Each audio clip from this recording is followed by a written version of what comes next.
Ini aja Kang, kalau mau beres, saya butuh 2,5 miliar. Tapi kan itu bukan anak saya. Buktinya udah jelas kan? Kita juga udah buat perjanjian sebelumnya. Udah ada hitam di atas putih, semuanya sudah dibereskan dari dulu. Ya udah, kalau gitu kita tes DNA aja, biar semuanya jelas. Urusan ini kan udah jelas. Tes DNA itu buat apa lagi? Bapaknya juga udah ngaku bukti ada, semuanya terang. Kamu cuma mau bikin ribut. Kalau bener bukan anak Akang, terus kenapa takut tes DNA? Ini bukan soal takut atau nggak takut. Situasinya lagi panas, semua mata lagi lihat ke saya. Jadi kita tenangin dulu biar semuanya reda. Nanti kalau waktunya tepat kita ketemu dan selesaikan baik-baik. Pokoknya gini Kang, kalau duitnya nggak masuk minggu ini, ya maaf aja, aku bakal spill satu-satu buktinya tiap hari. Ini udah pemerasan namanya. Kamu main ancam, main tekan, ini nggak bener. Ih, masa bodoh lah. Ibu kasus RK, saya tidak dalam posisi untuk menyimpulkan apakah benar itu adalah anak biologis dari RK dan apakah benar mereka ada hubungan cinta dengan cewek itu.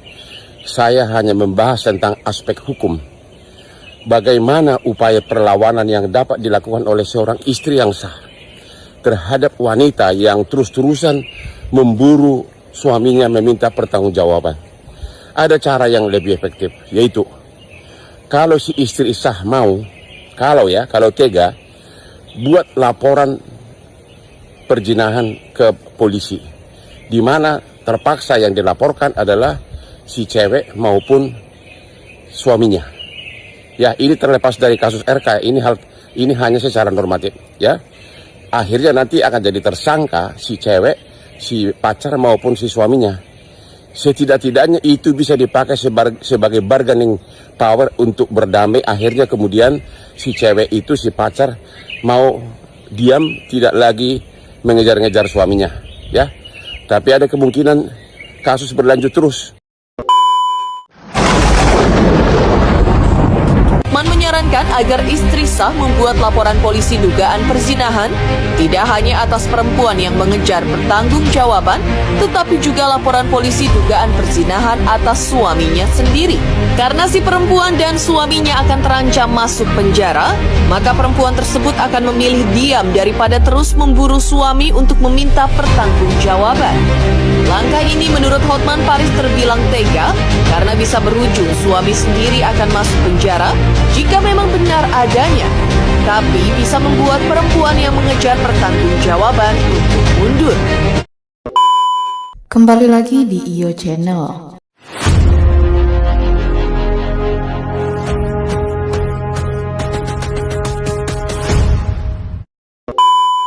Baiklah, kali ini saya akan membahas tentang fakta mengejutkan dugaan perselingkuhan Ridwan Kamil dan Lisa Mariana. Untuk selengkapnya simak video berikut ini. Mantan seorang pejabat, inisialnya R, diduga bikin Hamidun seorang enong-enong. Pertanyaannya sekarang adalah, siapa yang salah, siapa yang jadi pelaku, dan siapa korbannya? Oke, sekarang kita bahas si Akang deh. Karena masa cewek mulu yang duluan disalahin kalau lagi ada kasus kayak gini ya kan? Si Akang ngebantah, katanya sebelum ketemu si Akang, si enong-enong udah Hamidun. Dan si Akang cuma mengaku pernah 1 kali aja ketemu enong-enong itu. Tapi pertemuan 1 kali macam apakah yang bisa membuat seorang perempuan langsung mengaku Hamidun? Walaupun si Akang ngebantah itu bukan anaknya katanya, tapi apakah kalian juga merasa bahwa anak itu mirip sama si Akang? Tapi kita juga nggak boleh tuh ngebelain si enong-enong, mau dia kata berjuang demi anaknya lah, apalah. Hello! Waktu sebelum lu walasidot sama si Akang, lo kan udah tahu si Akang punya istri. Sorry ya, tapi woman support woman gak berlaku buat Ani-Ani. Terus kata si Akang, oh ini awal kenalnya tuh karena bantuan beasiswa. Hello! Banyak banget orang yang lebih membutuhkan beasiswa. Yang memang orang-orang pinter, orang-orang yang gak ada uang buat sekolah. Bukan orang yang di Instagramnya aja fotonya tetong semua. Ini lagi si enong-enong giliran sekarang aja keluar-keluar bilang, ini demi hak anak saya, demi kepentingan anak saya. Lu kan udah tahu, si Akang udah punya istri, udah punya anak. Kenapa lu tetap gasken? Makanya deh, udah berhenti deh percaya sama laki-laki pencitraan, tata bicara, tutur katanya tuh baik, sok bucin kalau sama bini, sok family man banget. Padahal ternyata kalau nggak ada bini, video call lah nama Ani-Ani. Tuh pas lagi di mana ya kok bisa video call, kok nggak ketahuan bininya. Enong-enong ini juga ya, lu kok pada nggak ada kapok-kapoknya, kan udah banyak contoh kejadian percintaan macam kayak begini nih pasti akhirnya bakal tragis. Giliran sekarang mungkin asupan dana dari si Akang terhenti kali ya, karena kan kemarin itu ada kasus tuh dia digerebek sama KPK. Mungkin aliran dananya stop, enong-enong mau nggak mau kan, enong-enongnya BU baru deh cuap-cuap. Kan gue udah kata, hubungan yang kayak begini itu pasti akhirnya tragis. Makanya waspadalah. Nah, dan kemudian yang mau diarahkan dari diskusi tersebut kalau saya baca, ini mau lebih dikesankan bahwa ini adalah urusan bahwa ini suatu pemerasan gitu loh. Jadi seakan si pihak wanita yang memang tujuannya hanya untuk memeras uang aja, nggak peduli dari hal yang lain, bukan pertanggungjawaban murni kepada anak, pokoknya minta uang aja gitu. Dan kemudian si pria merasa kayak terdesak, kayak sebagai orang yang tidak berdaya, apa kayak gimana, kemudian mencoba meredam dengan tenang, ya. Itu satu. Yang kedua, seakan juga yang si pihak prianya ingin mengungkapkan bahwa dia ini pihak yang sekarang teraniaya karena semuanya lagi fokus kepada dia. Dan kemudian mulai di framing seakan ada pelakunya yang lain, bahwa bukti sudah ada orang yang lain, ya. Bahkan sudah ada omongan hitam di atas putih gitu loh. Kalau udah hitam di atas putih berarti sudah ada kesepakatan dong gitu. Ya, nah hal-hal yang dari sini, dari diskusi ini banyak yang terpancing masyarakat, lalu kemudian membahasnya udah langsung panas aja ribut gitu loh. Ya, jangan terlalu terpengaruh dengan baru bukti audio yang kayak gitu yang ketahuan, saya bilang wah ini mah juga masih nggak benar gitu ya, masih belum bisa dibuktikan. Apalagi dari diskusinya saya lihat ini mah bukan percakapan telepon nih gitu loh. Saya tahulah kualitas telepon yang kayak gimana. Ya kerjaan telematika saya kan bukan sehari 2 hari, udah tahunan gitu ya. Toh anyway, tapi nanti akan dilakukan pembuktian gitu ya. Itu yang soal audio ya. Jadi tolong masyarakat nggak usah terlalu terpengaruh, bahkan kemudian ada yang melakukan reposting, ada yang melakukan penyebaran yang ngerasa terpancing, wah ini benar-benar sih itu memang yang melakukan nih, kemudian semakin disebar. Tapi sebetulnya justru framing ini diarahkan bahwa ini benar-benar sebetulnya ternyata ini mah pemerasan aja, si cewek nggak benar hanya untuk ambil duit, kan gitu jadinya ya. Tahan dirilah masyarakat, jangan tambah memperkeruh suasananya gitu ya. Kemudian mengenai videonya, kalau video dari situ ya, dari bukti yang ada ada di tubuh pelakunya udah jelas memang itu adalah orang yang bersangkutan ya. Ada hal bukti yang udah jelas banget gitu loh. Tapi dari video tersebut pun saya mau mengarah apa nih ya, karena kalau dari bukti video tersebut mengarahkan bahwa adanya suatu hubungan, tetapi belum nanti diulas sama kita bahwa itu kapan dilakukannya ya. Minimal kalau untuk bukan untuk melakukan denial atau penolakan terhadap tuduhan ini, seharusnya berarti video tersebut terjadinya minimal 4 tahun 9 bulan dari sekarang ya. Tetapi kita kan belum jelas juga, nanti video itu akan diungkapkan. Nah, kenapa kalau baru keluarnya sekarang dan kemudian kejadian video tersebut juga nanti baru-baru aja gitu, atau setelah 4 tahun 9 bulan, ya berarti ini sesuatu yang memang sudah disiapkan untuk mengalihkan gitu. Nah, kalau ada menanyakan apakah ini, tadi juga media nanya sih, apakah ini suatu pengalihan isu dari suatu tuntutan, dari suatu apanya segala.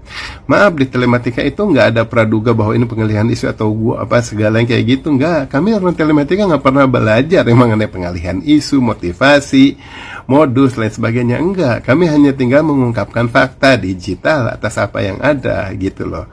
Selebihnya nanti pihak yang berwajib dan para penegak hukum yang akan mengulasnya.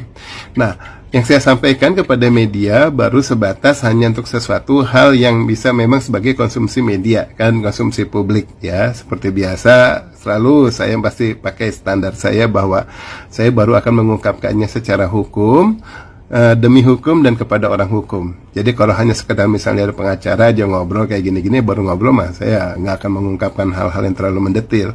Tapi saat memang sudah demi hukum, sudah ada surat permintaan untuk kemudian diminta sebagai keterangan ahli untuk lebih lanjut mengulas, baru akan mengulas lebih mendetil. Ya, lebih baik kita fair menanggapi hal ini, dan jangan sampai justru masyarakat yang lebih kisruh dan kacau gitu ya, kisruh dan ricuh atas yang isu-isu yang kayak gini. Jangan deh, banyak hal lain yang bisa juga kita pikirkan. Biarkan hal ini berjalan, bergulir, nanti kan kemudian juga bisa akan terungkap kalau nanti sudah berkembang lebih lanjut. Itu yang bisa saya sampaikan saat ini. Saya perpendek supaya nggak sampai 10 menit ya. Mohon maaf kalau ada kata-kata yang terlalu cepat. Mohon maaf kalau ada pihak-pihak yang tersinggung ataupun kemudian tidak berkenan. Saya mau mengungkapkan ini adalah hajar sekedar masyarakat sosial media kita nggak terlalu jadi ricuh, jadi rame. Banyak hal yang lain yang masih bisa kita bahas.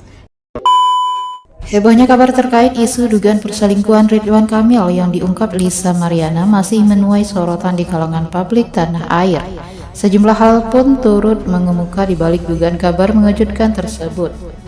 Tak cuma keterangan yang dibeberkan oleh Lisa Mariana, namun berbagai spekulasi lain pun turut mengemuka menanggapi apa yang telah ramai menjadi perbincangan di ranah publik. Kini mulai mencuat beberapa pandangan lain yang menuturkan opini berbeda dari apa yang diungkapkan Lisa Mariana. Salah satunya seperti yang diutarakan oleh selebgram Ayu Aulia. Dalam penuturannya, Ayu Aulia tak cuma membocorkan fakta mengejutkan soal dugaan perselingkuhan mantan gubernur Jabar, yaitu Ridwan Kamil dan Lisa Mariana. Namun Ayu Aulia juga membeberkan kejanggalan dugaan fitnah yang menimpa Ridwan Kamil atau yang akrab disapa Kang Emil. Ayu Aulia mengaku sudah lama mengenal Lisa Mariana hingga pernah menemani sang selebgram periksa kandungan di rumah sakit pada September 2021. Sedangkan pada saat itu kandungan Lisa Mariana sudah menginjak usia 4 bulan. Tak hanya itu saja, Ayu Aulia juga menyebut anak Lisa lahir di bulan Januari 2022. Lantas Ayu menduga ada kejanggalan soal apa yang diungkapkan oleh Lisa Mariana. Pasalnya Lisa mengaku bertemu dengan Ridwan Kamil di bulan Juni 2022. Pada kesempatan itu Ayu Aulia menjelaskan hubungannya dengan Ridwan Kamil. Dikatakan Ayu bahwa dirinya pernah menjadi partner Ridwan Kamil saat masih menjadi gubernur Jawa Barat. Terkait isu perselingkuhan yang viral, Ayu menilai apa yang dilakukan oleh Lisa terlalu berlebihan. Bahkan Ayu menduga Lisa dengan sengaja melebih-lebihkan ceritanya agar terlihat dramatis. Selain itu, Ayu Aulia meminta agar dilakukannya tes DNA untuk membuktikan apakah anak Lisa merupakan darah daging Ridwan Kamil atau bukan.